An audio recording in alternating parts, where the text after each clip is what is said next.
It was one of those calm Sunday mornings that make you feel like the world finally slowed down for you. Sunlight slipped through the blinds, brushing against the steam from my coffee. I could hear the soft hum of the radio, some love song I wasn't really listening to, just background noise for another ordinary morning. I remember thinking how peaceful everything felt, right before my phone started ringing on the counter. The number wasn't saved. I hesitated, wiped my hands on a towel, and answered, still half smiling. "Hello? Who's this?" The voice on the other end wasn't what I expected.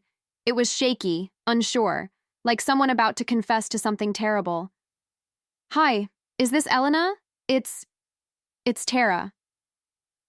I frowned, searching my memory. "Tara? I'm sorry. Do we know each other?" My tone softened out of habit, but inside, something already felt off. That name, it didn't belong anywhere in my story. Not yet, anyway.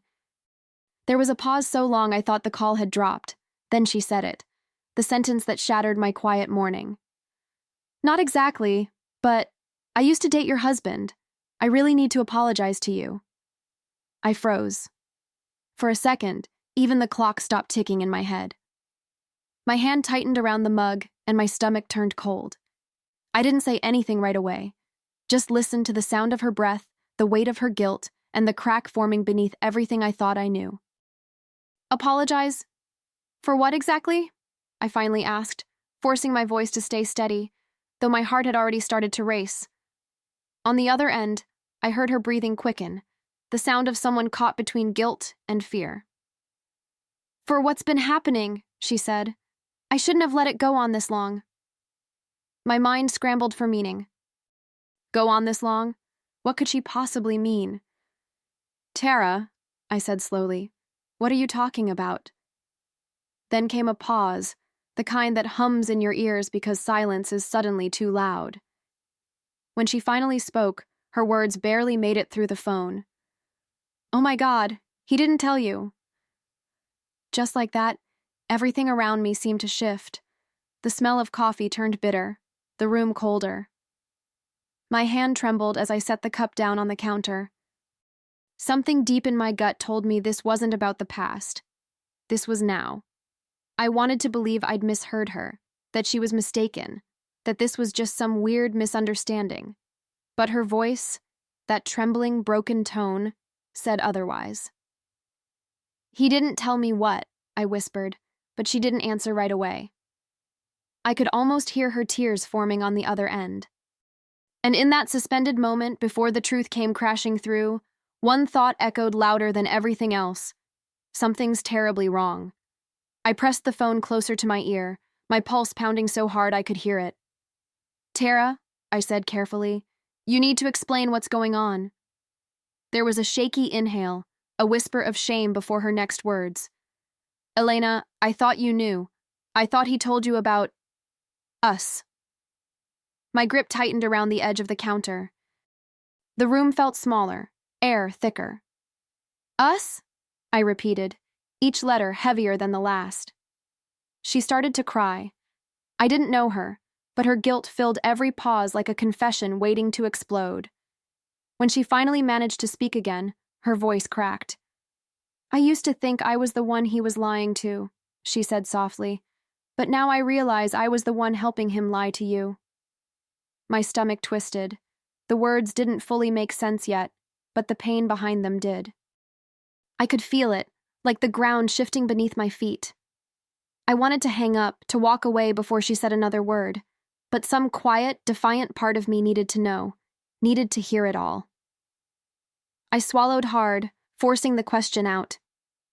"What exactly are you apologizing for, Tara?"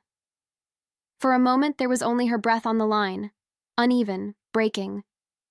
Then she whispered the words that cracked my world open. "For what's been happening. For what I should have ended." My chest tightened, the truth still just out of reach but close enough to taste. And as I stood there in my kitchen, with my coffee turning cold beside me, I knew one thing for sure. This wasn't over.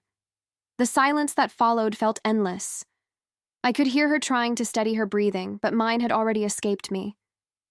"You called me," I finally said, my voice sharper than I intended.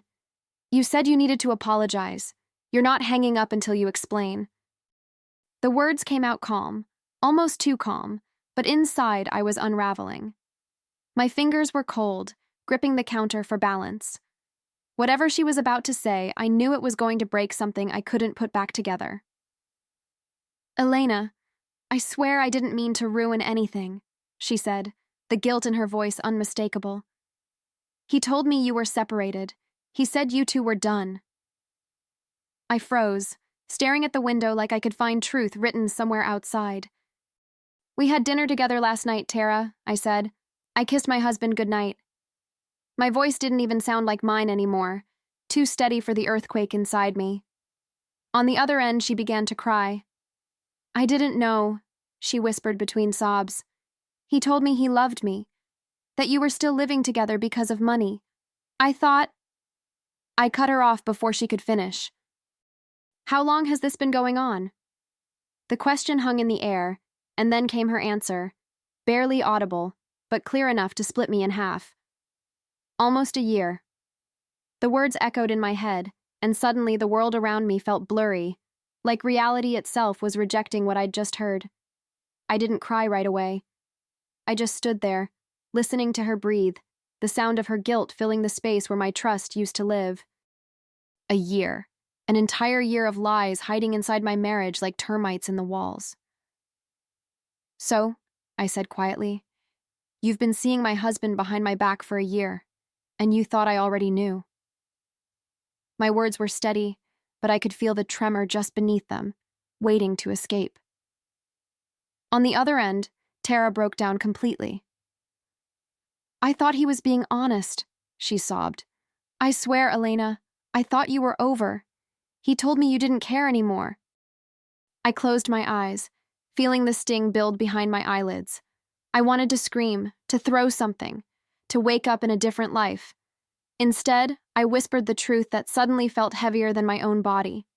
We were never over, Tara. Not even close. The silence that followed felt like she'd finally realized the depth of what she'd done, and what he'd taken from both of us. Tears finally came, but quietly. Not the kind that release pain, the kind that seal it in. I'm so sorry, she said again, and this time I believed her. But sorry wasn't a word that could fix anything. Sorry couldn't rebuild the pieces of the woman I was before this call. I took a slow breath, the kind that tastes like resolve, and said the only thing I could manage without breaking, you will be. Then I ended the call. The sound of the click felt final, but in my chest, something dark and sharp began to stir. After the call ended, I stood in the kitchen, surrounded by the ghosts of a life that no longer felt like mine. The coffee had gone cold. The radio was still playing, but the words didn't reach me. Everything felt distorted, the walls, the light, even my own reflection in the glass. I tried to breathe, but every inhale carried his name. Every exhale carried betrayal. I wasn't just hurt. I was hollowed out. I don't know how long I stood there before moving. My hands were trembling as I reached for my phone again, but this time I didn't call anyone. I just stared at the screen, his name glowing on it. Ryan.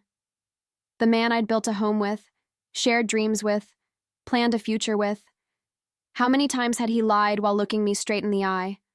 My mind replayed every casual touch, every "I love you," now poisoned by her voice. The truth had unfolded, but it hadn't finished cutting yet. And then, something inside me shifted, quiet, deliberate, powerful. The pain didn't disappear, but it changed shape. It turned into something colder. I wiped my tears, straightened my posture, and whispered to myself, no one humiliates me in my own home. My voice sounded different, calm, almost detached. I didn't realize it then, but that was the moment the storm began. The hours after that call felt unreal, like I was floating through someone else's life. I didn't scream. I didn't confront him. I just watched the sunlight move across the kitchen floor until it disappeared, replaced by the soft hum of the refrigerator and my own thoughts. Every part of me wanted to demand answers, but I knew better. Ryan thrived on explanations, twisting them until guilt wasn't his anymore. So I stayed silent. Let him think I was still the woman who trusted him. By the time evening came, I had rehearsed my calm 100 times. When he walked through the door, smiling like a man who still had a wife, I greeted him the same way I always did. "Hey, sweetheart," he said, kissing my cheek. "You okay? You look tired." His voice was casual, practiced, the kind of concern that used to comfort me. "Just thinking," I replied, forcing a faint smile. "You know me. Can't turn my brain off." He laughed, completely unaware that I was studying every movement, every lie behind his eyes. He poured himself a glass of wine, loosened his tie, and started talking about work problems, his favorite excuse for late nights. I nodded in all the right places, even smiled once or twice. But inside, something cold and sharp had settled in. He was sitting there, breathing, joking, pretending, while I already knew everything. It was surreal, almost cinematic, watching a man perform for a stage he didn't realize had changed its audience. Later that night, while he showered, I sat on the edge of our bed and stared at his phone resting on the nightstand. For years, I'd promised myself I would never be that woman, the one who checked her husband's messages. But I wasn't that woman anymore. I was someone who needed the truth, not the version he'd fed me. My fingers shook as I unlocked it, my chest tightening like my body already knew what I'd find. There it was. Her name.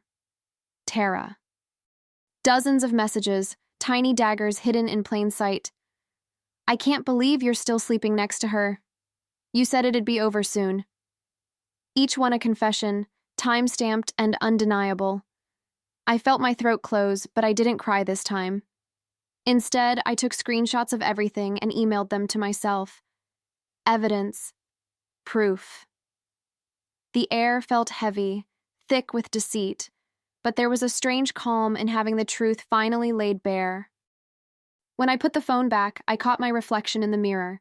Same face, same woman, just rewritten. The ache was still there, but it had direction now. "You'll never see it coming, Ryan," I whispered to myself, my voice barely a breath. "You'll think you've won, until the end." I turned off the light, lay beside him when he came to bed, and smiled when he kissed my shoulder goodnight. He thought he was sleeping next to his wife.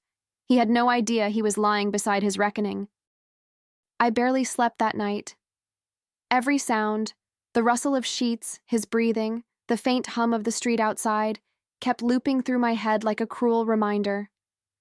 I stared at the ceiling, wondering how many nights he had come home from her arms to lie next to me. The thought made my stomach twist, but I forced myself to stay still. Rage was easy, control was harder, and control was exactly what I needed. In the morning, I made him breakfast like always. He smiled, kissed my forehead, thanked me. His same old routine, the same words, the same tone.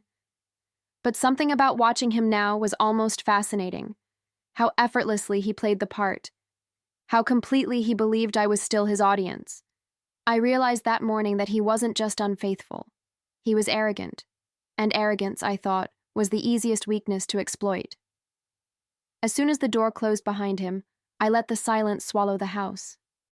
The air still smelled like his cologne, sharp and familiar, but tainted now. I sat at the table, the untouched toast growing cold in front of me, and started to plan. Not out of anger, but precision. I didn't want to destroy him in a burst of fury. I wanted him to crumble slowly under the weight of his own lies. By the time I finished my coffee, I already knew where to start. The next week, I became the woman he thought he'd broken. Soft, affectionate, predictable. I made his favorite dinners, laughed at his stories, even sent him little messages during the day. Every word was part of the act, and the more I played the part, the more convinced he became that he'd gotten away with it. He didn't notice how closely I watched him, or how I took mental notes of everything he said. To him, I was forgiving. To me, I was rehearsing. One night, I suggested something I hadn't in months, a dinner, just the two of us. "You're full of surprises lately," he said, grinning as if he'd won me back. "What's the occasion?" I smiled and touched his arm lightly. "You'll see," I told him. I just think it's time we celebrate honesty and trust. He laughed, completely missing the weight of those words.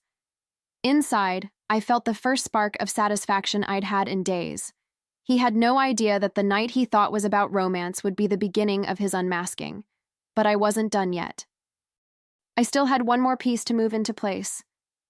That night, after he fell asleep, I scrolled through my contacts until I found her number. Tara. My hand hovered over the call button for a moment before I pressed it. When she answered, her voice was tired, small. Elena? She said, surprised. I took a breath, steady and measured. Yes, I think we need to talk. There was a long pause before she spoke again. Elena, I don't know what to say, she whispered. I could hear the guilt pressing against every syllable. You don't have to say much, I replied gently. I just think we should clear the air. He fooled both of us, didn't he? My tone was calm, almost compassionate, the kind of voice that makes people lower their guard. I'm not calling to fight, Tara. I'm calling because I think it's time we stop letting him control the story. For a moment, she didn't respond. Then, through a shaky breath, she said, You're right. He lied to both of us. Maybe talking would help. Good, I said softly. Then let's meet. Somewhere neutral, maybe dinner. I'll handle the details. She hesitated again, but finally agreed. When I hung up, my hands were steady for the first time in days. I'd played my part perfectly, the forgiving wife, the woman ready to make peace. She would come, and so would he. Neither of them knowing I was leading them to the same place. The next morning, I set it all in motion. I made reservations at his favorite restaurant, the one where he always bragged about knowing the chef. I told him it was a surprise date, something to rekindle the spark. And later that afternoon, I texted her the same location, same time. Let's talk face to face, I wrote. It's time we both stop pretending. I could almost taste the irony, the dinner of honesty and trust that would expose everything he'd tried to hide. The day of the dinner arrived, and I moved through it like a woman in two worlds, the calm wife on the surface, the strategist underneath. Ryan left for work without a clue, kissing my cheek like always. I watched him go with a faint smile, knowing it would be the last time he left this house believing everything was fine. I spent the afternoon preparing, not my makeup or my hair, but my composure. Revenge, I'd learned, wasn't about rage. It was about timing. By evening, I slipped into the kind of dress he loved, not for him, but for the performance. I wanted him relaxed, confident, completely blind to what was coming. I arrived early, spoke to the host quietly, made sure the table was set exactly the way he liked it. 2 candles, 1 bottle of wine, and 3 seats. Every detail mattered. I wanted everything to look perfect, because perfection would make the betrayal sting deeper when the illusion shattered. As I sat there waiting, I could feel my heartbeat settle into something steady, almost cold. This wasn't a crime of passion anymore. It was justice wrapped in elegance. When Ryan texted, "On my way, love," I smiled, and when I saw Tara's name pop up seconds later, "I'm nervous, but I'm coming," I smiled again. They were both walking straight into the truth, and I would be there to greet them with a toast to honesty. The restaurant was softly lit, filled with the low murmur of clinking glasses and quiet laughter. It was the kind of place where secrets like to hide in plain sight. I arrived first, of course.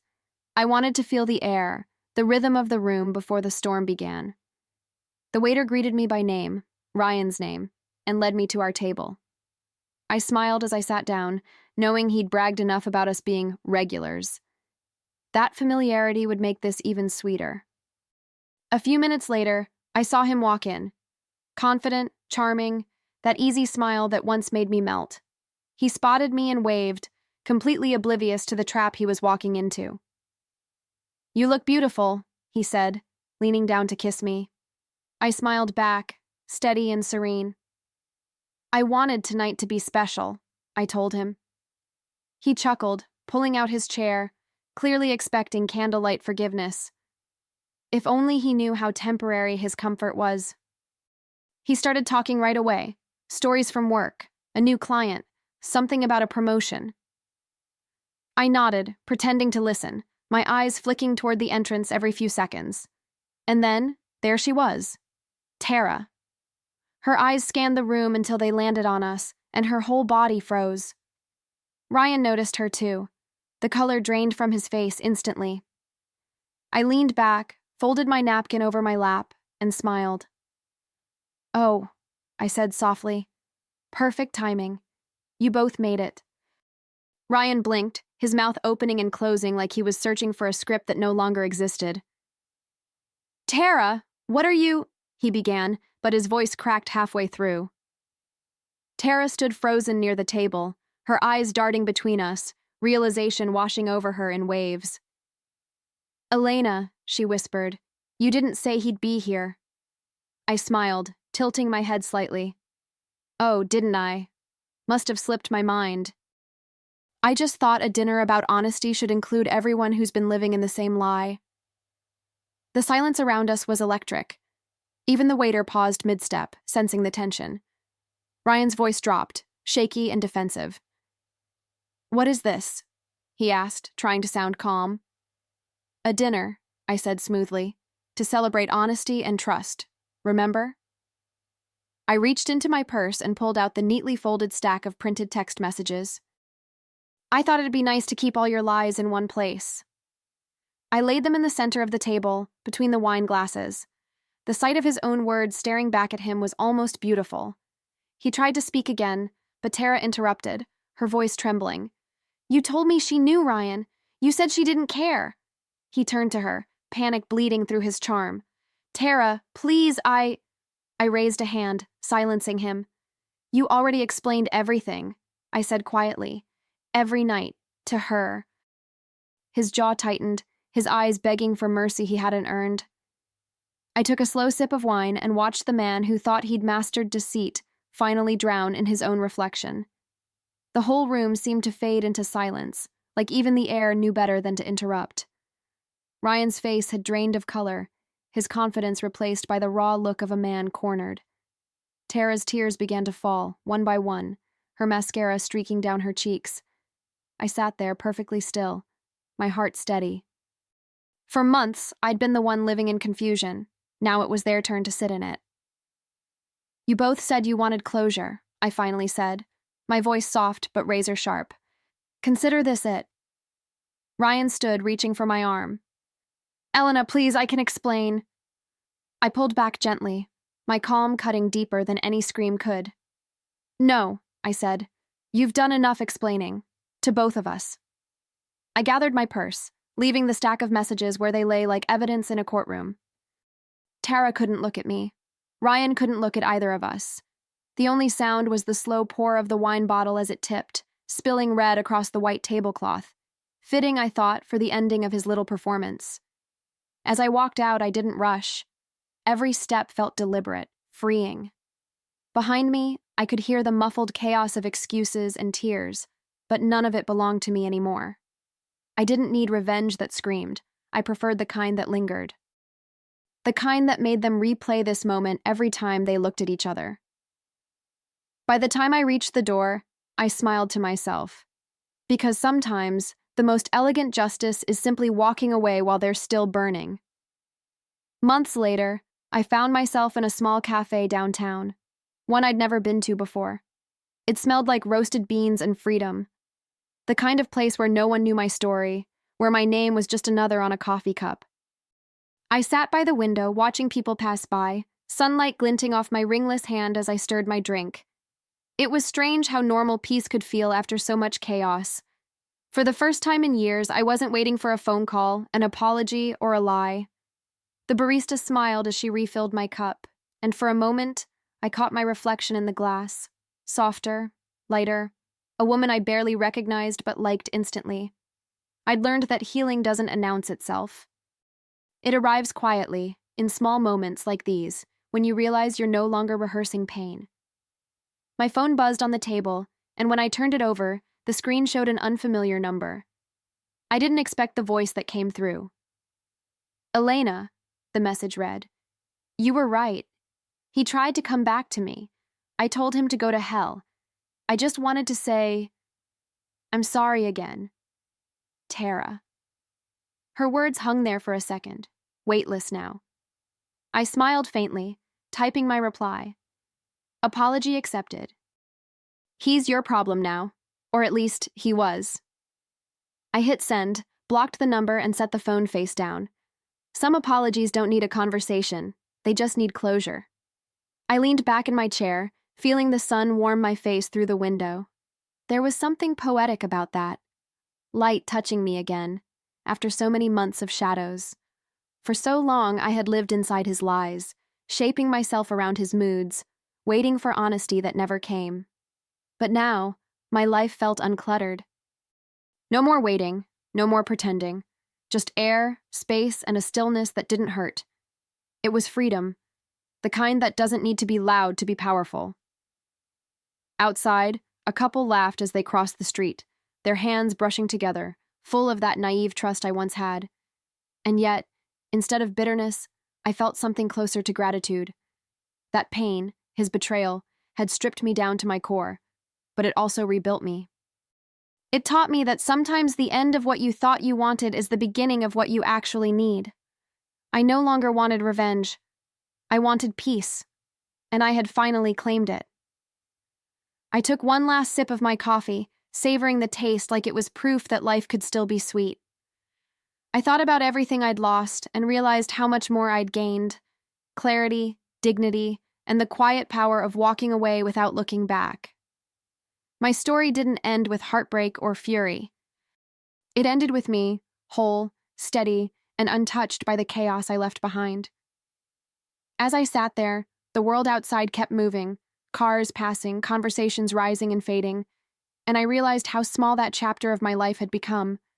Once, it had consumed me. Now, it was just a story I used to live in, one I no longer had to tell. I smiled to myself, not out of triumph, but understanding. Some endings don't roar, they exhale. That was my freedom. The silence after the storm, the calm after the truth finally burned itself out. I gathered my things, dropped a few bills on the table, and stood up. My chair scraped softly against the floor, a small final sound that somehow felt like closure. When I walked out, the sunlight hit me full in the face, warm and unapologetic. I didn't look back at the cafe. There was nothing left behind that belonged to me. Every step forward felt lighter, as if the ground itself was welcoming the woman I had become. And as I crossed the street, a quiet thought rose in my chest, the same one that would linger long after the credits of my story rolled. She called to apologize for what I didn't know, but in the end, I was the one who walked away without regrets.